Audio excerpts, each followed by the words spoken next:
बैठेंगे तो यहाँ पे होने चाहिए।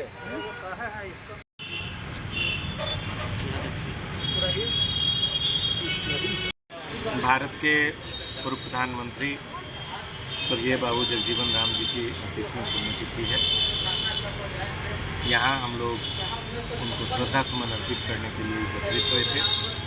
आज हम लोगों ने उनकी पुण्यतिथि मनाई है और उनके चरणों में अपने श्रद्धा सुमन अर्पित किए हैं।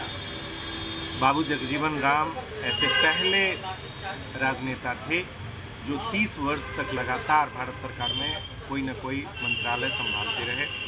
और एक और रिकॉर्ड उनके नाम है 1946 में जब अंतरिम सरकार की स्थापना हुई, उसमें वो सबसे कम उम्र के मिनिस्टर थे। लेबर मिनिस्टर के रूप में उन्होंने अंतरिम गवर्नमेंट ज्वाइन किया था। और 1947 में जब भारत आज़ाद हुआ तब से लेकर और उनकी मृत्यु तक वो हमेशा कोई न कोई मंत्रालय संभालते रहे।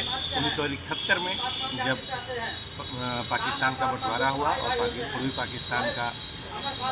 पाकिस्तान से अलग होकर बांग्लादेश के रूप में उसका गठन हुआ, उस समय भारत के यशस्वी डिफेंस मिनिस्टर, रक्षा मंत्री हमारे बाबू जगजीवन राम जी थे। और ये वही राजनेता थे जिन्होंने 1 लाख पाकिस्तानी सैनिकों को आत्मसमर्पण के लिए मजबूर कर दिया था। यह भी उनके नाम ये अभूतपूर्व है। ऐसा कभी नहीं हुआ था कि 1 लाख सेना एक साथ सरेंडर कर दे। न भूतो न भविष्यति, तो न पहले हुआ था और न कभी आगे भविष्य में होने की इसकी ऐसी संभावना है कि 1 लाख सैनिक एक साथ आत्मसमर्पण कर दे। और ऐसा हुआ हमारे बाबू जगजीवन राम जी के अत्यंत साहस की वजह से। और इस तरह भारत ने वह युद्ध जीता और पाकिस्तान का बंटवारा हुआ, बांग्लादेश का गठन हुआ। इन सब चीज़ों को याद करते हुए आज हम लोगों ने उनके चरणों में अपने श्रद्धा सुमन अर्पित किए हैं। और आपके माध्यम से हम लोग यह भी भारत सरकार से डिमांड करते हैं बाबू जगजीवन राम जी को भारत रत्न की उपाधि दी जाए। बहुत बहुत धन्यवाद। आज के कार्यक्रम बाबू जगजीवन राम जी का पुण्यतिथि संत रविदास महासंघ के माध्यम से मनाया जा रहा है। मैं उनके पुण्यतिथि पर उनके विचारों को नमन करते हुए मैं ये आपसे कहना चाहता हूँ कि आज बाबू जगजीवन राम एक प्रधानमंत्री के ओहदे में रह करके पूरे देश में दलित समाज को सेवा करने का इन्होंने काम किया है। उसके बाद भी अगर इनके साथ आज देश रत्न का अगर प्रमाण नहीं दिया जाता है तो ये जानिए हमारे बिहार के साथ बेईमानी किया जाता है। आज दलित के एक ऐसे व्यक्ति थे जो दलित के प्रति अपने आप में आस्था रखते थे और जगजीवन बाबू का आज भी पूरे विश्व स्तर पर, देश स्तर पर पूरे जगह नाम चलता है। आज भी दिल्ली में जाइए तो उनका स्मारक इतना बढ़िया बना हुआ है। इनकी बच्ची है माननीय मीरा कुमार जी, हम लोग कई बार उनसे आग्रह भी किया है, उन्होंने कहा कि ठीक है इस पर चिंतन किया जाएगा।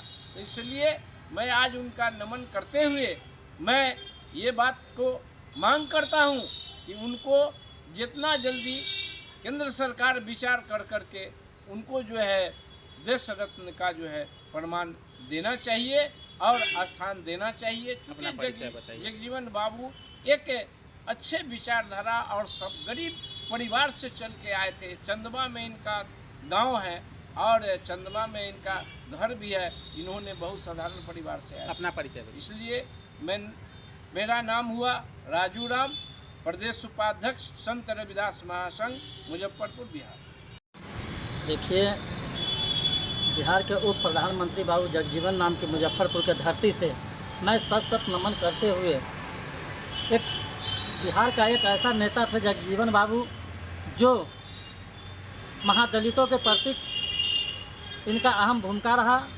जो प्रधानमंत्री जब भी थे तो एक वैकेंसी निकाले थे, वह चमारों के नाम पर सारे जात नौकरी पाए। लेकिन आज की प्रधानमंत्री एक दलित के नाम पर कुछ भी नहीं निकाल रहे हैं वैकेंसी, जो कम से कम मुजफ्फरपुर के महादलित कोई जॉब में जाए, चाहे कोई ऐसा काम करे।